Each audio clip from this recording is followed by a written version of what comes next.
Strictly an amateur here, but I want to just say a couple things real quick about why you're here. This is for what's called LaughMD.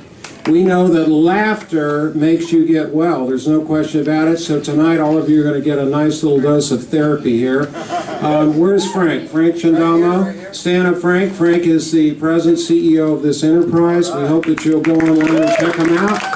It's laughmd.org. Yeah, take a look at it and see what you think. So thank you all for being here. I do work in the ER, and I call the ER the trailway station of medicine. How many people here have been to the ER? Raise your hands. Yeah, a lot. If you haven't been, you're going to be there. So, and you may be there against your will. You may get picked up by an ambulance, but you're going to be in the ER. You may be with a friend, but you're going to be there. When you get there, pay attention. There's a lot of drama going on. There's a lot of strange things happening. You will be entertained. Keep your eyes open. The other day I was coming to work, and I came through the ambulance entrance. It's where you hit the little plate there, and the thing opens up behind me. I walk in the hall. I notice there's a commotion occurring in the back part of the ER from what we call the psych room. And from the psych room bursts a naked man. The naked man has a mullet haircut, multiple tattoos, and is a little unkempt. In fact, he has that homeless smell filling up the whole hall as he's coming out. He's charging toward me, and he has a Foley catheter in his penis with a bag of urine hanging out, coming behind him, coming fast. About that time, the nurses who are in pursuit of this man say, "Stop him, Dr. Slay, stop him." Now, I used to play a little football, free safety and cornerback, and I can bring a guy down in the open field, no question about it.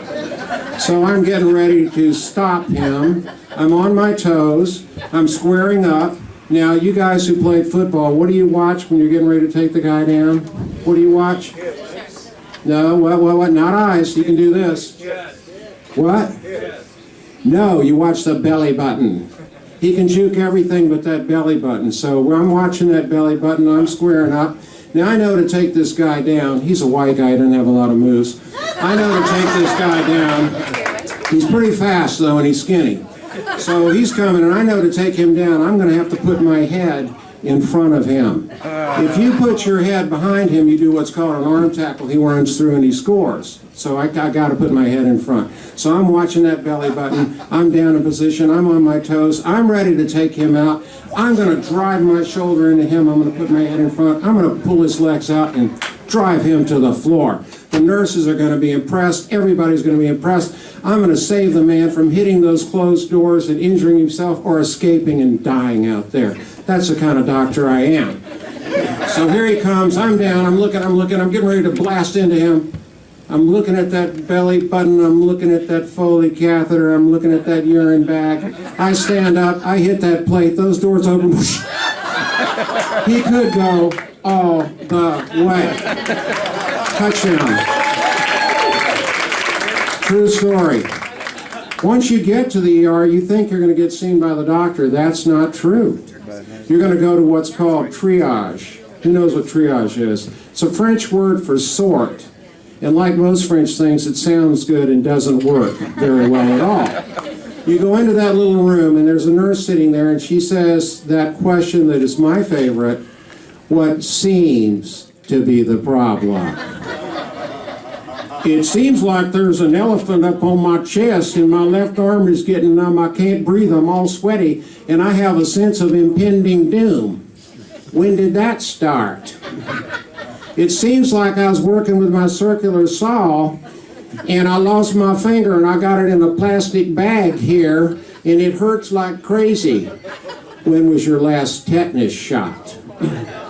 So you can go out there and sit in the waiting room. Don't get any blood on the furniture while you're out there, if you please. Who comes to the emergency room? Well, the only requirement to come to an emergency room in the United States is to be a Homo sapien. And we have our doubts about some of those that come in, whether or not they meet that criterion. That's the only requirement. And when you come to that emergency room, if you end up coming of your own volition or otherwise, you're most likely going to be a female or an old person. That's who comes to the ER. Men don't come to the ER. Females and old people. When I say old, the other day I had 6 patients, average age of 97. I said to the nurse, take that mirror and hold it up in front of them. If they can't make fog on it, I'm not going to see them. The average age may have been deceased that day. I don't know. So men won't come. Sir, you've got this black thing growing on your chest here, and it seems to be eating into your chest wall and into your lung. Why didn't you come to the emergency room sooner? Well, I just put a little aloe up on there and let the dog lick it, and I figured it'd be better. Nadine said I better come in and get it checked. So here he is, and it's a little too late. There's a reason that men over the age of 50 live 15 to 18 years longer than men over the age of 50 who are not married.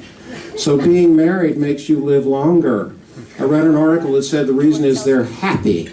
They're not happy.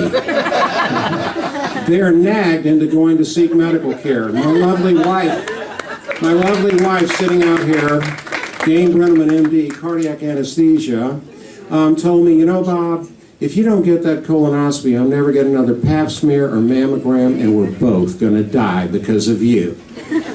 That's what gets me in. So that's actually how it works with women. They nag the guy to come into the emergency room, and that's actually what saves his life. So those of you who are out there who have a significant other or a female in your life, keep them nagging because it's going to actually keep you alive. Really true. The last thing is no doctor can get away without doing a Viagra joke. So I got my Viagra the other day, and I figured I'm a doctor. I should read the drug insert. I am a doctor. So I read the drug insert. It says, if you use this product, keep away from small children. What kind of guy do they think I am? Listen, thank you very much. We've got a great lineup of comedians here.